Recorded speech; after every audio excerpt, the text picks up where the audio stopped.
Hello, all of you bold, beautiful, brilliant, and highly evolved souls.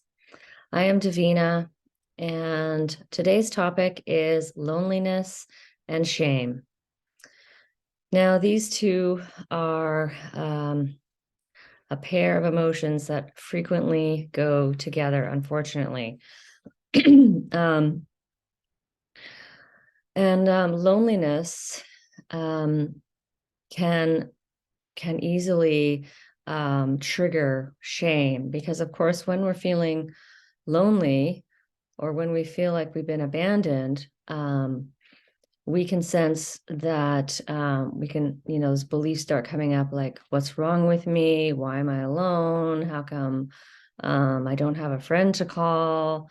I don't have someone in my life to connect with right now. Um, and it can really trigger that, like, then it starts like, what's wrong with me? There must be something wrong with me. You know I'm despicable, I'm worthless, I'm unlovable. And shame and that, feeling unlovable, those are also very connected. So thinking that, yeah, people don't like you, you're not acceptable as you are. And of course, the more shame we feel, the less likely we are to then reach out because we're afraid of that rejection that we experienced in our childhood. And of course, these feelings are part of a flashback. So we are remembering a time in our childhoods when, yeah, when we were abandoned emotionally and our parents left us feeling alone, feeling like, what's wrong with me? Why aren't I getting the help I need? Why aren't I getting the support I need? There must be something innately wrong with me that my parents are not connecting with me on an emotional level. And this is and then of course, what comes up after that is, a deep sadness or maybe depression, because now, you as a child is left very lonely, feeling ashamed, feeling deeply sad, and also then just having to deal all with that, by yourself as a child. And well, as a child, you would have just like repressed all of that stuff because it was just too much to bear.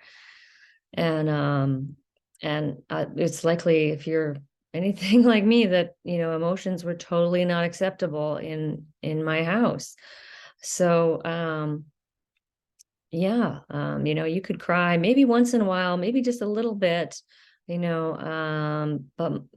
for the most part, if your feelings have been, dismissed and gaslit and denied and, made fun of, um, then yeah, then coming up and being vulnerable is very difficult. And it can be even difficult just to face our own shame, because it is so painful.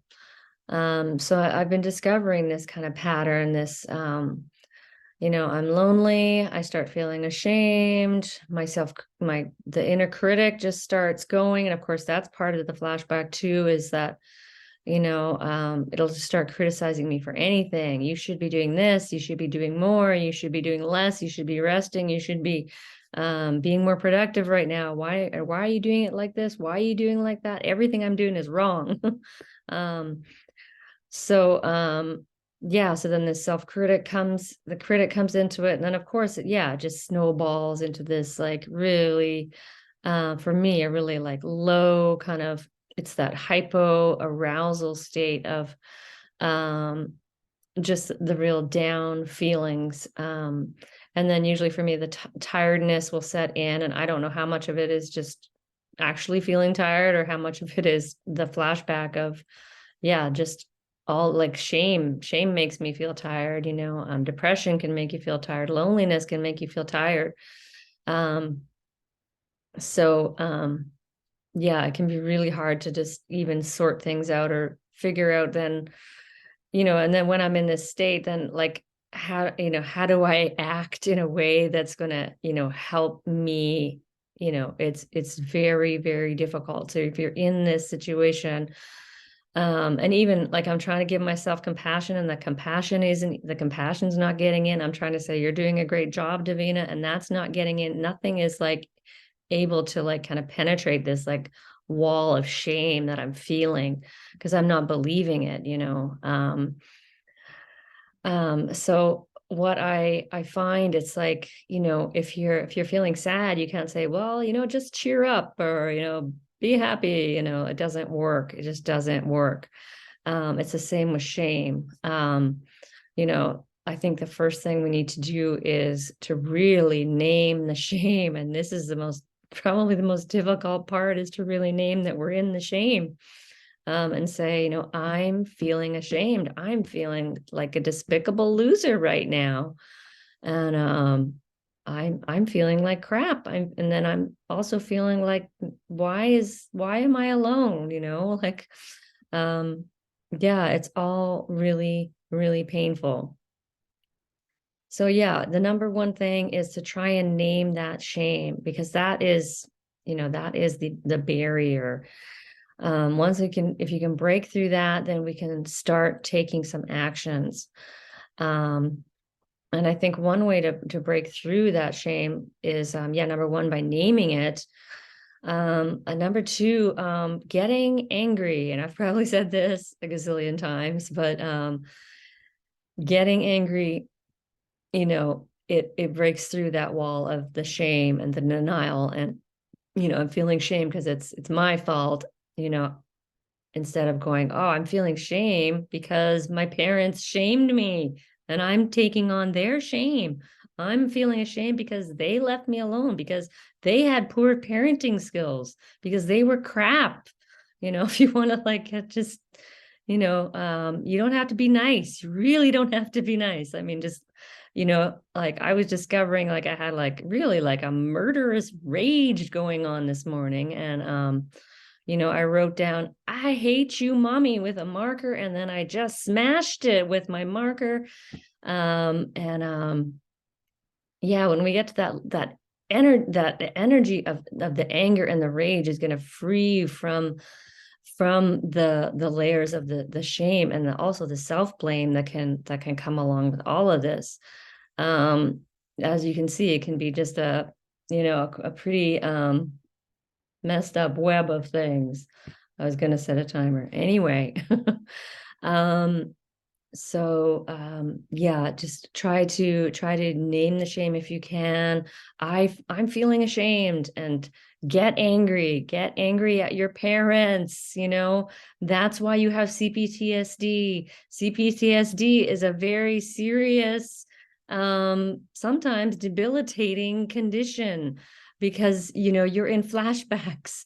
And if you're like me, I'm in flashbacks most of the time, from one to another and another, and on and on.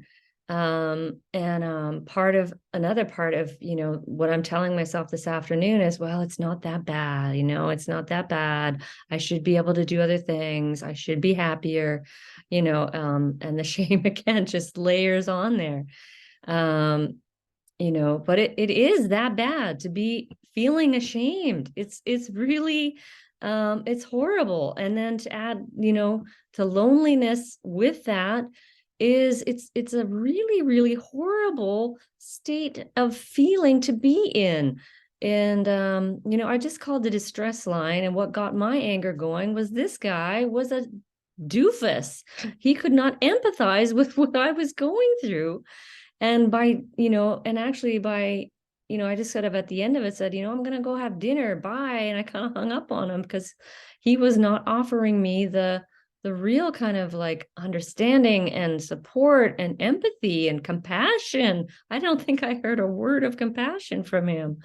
And that stirred up my anger. And that's how I got like, no, this is, being in a flashback is, yeah, even if I seem normal, right? I can even smile. Yeah, I'm fine. But inside, I feel like a worthless piece of crap. And yeah, you know, it's kind of sliding off a little bit now because I'm, you know, even doing videos, I think maybe, you know, I don't want to do a video because I'm feeling ashamed. And what will people think of me? And well, I don't know. These days, I think I'm just gonna get up and talk. And if you like it, you like it. If you don't, you don't. That's okay. Um, yeah. Mostly I just want to be validating to you and let you know that, yeah, that you were really abused by your parents, abused and used and neglected. And that is a serious thing. Those things cause serious damaging effects that last a lifetime or most of a lifetime, I would imagine. So not that it can't get better, because it's definitely getting better. And I hope that for you, it's also you're experiencing more peace and more ease. It's a long road. So thank you for being here. I'm wishing you many blessings on your journey of healing and awakening. And I am Davina, and you can find me at Boldness Blooming. Thank you for watching.